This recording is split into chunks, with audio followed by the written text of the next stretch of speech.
Hi there, my name is Mike and I'm an amateur helmet videographer, and I've been goofing around with helmet camera systems for the past couple years in my hobby of spelunking. So today I'd like to go over some of the things that I use in my sport. I would recommend the Petzl Elios rock climbing helmet for a variety of sports. This mounted onto my helmet, this is made by Light in Motion. It's called the Arc Ultra. It's a high intensity discharge type of light. It's rated at 13 watts and generates about 660 lumens, which puts out a lot of light. I've modified it so I could mount it to this Petzl helmet. I've also drilled a couple holes in the helmet here to help secure the lighting mounting to the helmet so it won't slide up. This light is powered by a lithium-ion battery and gives me about a 6-hour burn. Regarding the helmet camera system I use, a lot of them pretty much look the same. They're called a lipstick camera or a helmet camera. I've got a pipe cover that you can find at like Lowe's or Home Depot's to help protect the lens, and then it has a elastic sleeve which it slides into, and then the cord comes out of the bottom, and then this is Velcro. So you take the helmet here and you take the helmet camera here and you stick it on the side just like that. Now the helmet camera system that I use from ExtremeRecall.com, they also will set you up with a microphone which I have zip tied to an alligator clip, and I've got it clipped to the elastic band for my light, which works out pretty good for picking up my audio when I'm narrating scenes through a cave. Now there's a variety of helmet camera manufacturers out there. I personally like Extreme Recall because they're more engineering driven and they're always looking for new ways to make their product better. Helmet cameras come in basically two varieties. One uses what they call a super head configuration, and the other one uses a Sony X-View type of configuration. Now for low light situations like cave exploration, I use a super head type because it does generally better in low light conditions, but the color is not as good as the Sony X-View. But as you know, when you're within a cave or when you're crawling around in a cave, it's basically various shades of brown, so I'm not so concerned about color rendition. Now for helmet camera systems, you obviously have to record that onto something. I personally like this Sony DCR HC32. You can pick these up on eBay pretty cheap anymore. They're obviously an older model, but they're very small, compact. It uses a DV tape. Now when you're going cave exploring, you're obviously going to be in a wet condition. It's not as dynamic as, let's say, whitewater rafting, but you still want to keep your recording equipment dry. So you could go one of two ways, or you go two ways. You could go with a Pelican case, which is what I typically use for a whitewater rafting application, but this is a low-cost solution that I've thought of. This is a store and lock food storage device that I picked up at, you can get them at either Walmart or Meijer for $4, and it has a gasket seal, and it works very good for keeping everything dry. You know, as long as I don't go swimming in the cave, this works out pretty good. Now obviously you want to cushion your equipment, so this is basically foam rubber. I picked this up at Jo-Ann Fabrics, but you could probably go to any other fabric store and pick something up as similar, and then you basically cut it out to fit the shape of your camcorder. Also over here is a section for the battery that you will need to acquire that powers your microphone and your helmet camera. So when you put all this stuff together, it really fits in pretty well. Let me just take a moment here. Voila! So you got your helmet camera here. This is the battery that powers your this is your camcorder, and this is the battery that powers your helmet camera. and your microphone. And then these are your connections to these devices in here.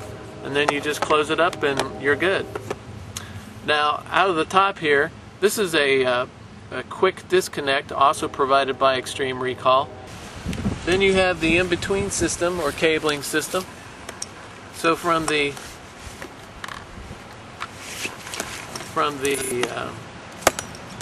helmet camera, here's the quick disconnect that goes into your bullet camera. Also part of this cable assembly is the microphone, which is stereo on one, or left and right channel, and then I zip tied it onto a alligator clip. This is a waterproof LANC. This is also, again, this whole cabling system is provided by Extreme Recall, so they can pretty much configure any type of system you need based on what your application is. Waterproof LANC, so it's got a plastic coating over the top, and it has an LED light here that gives you the signals on what mode your recorder is in.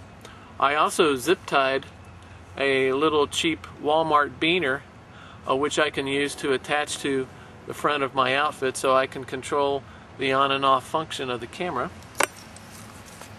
And then it goes to the end, which has a quick disconnect, which connects into that.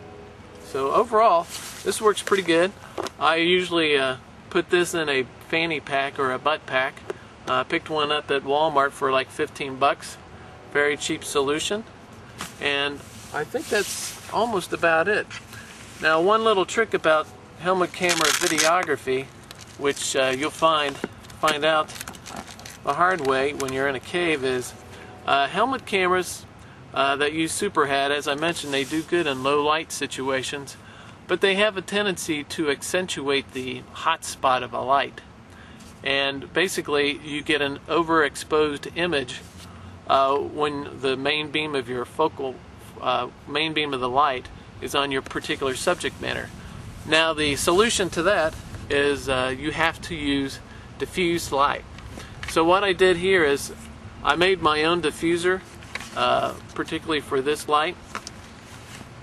So I went to Walmart again and paid $2 for a cheap flashlight. This is the front bezel or housing that usually contain the lens. So I unscrewed that.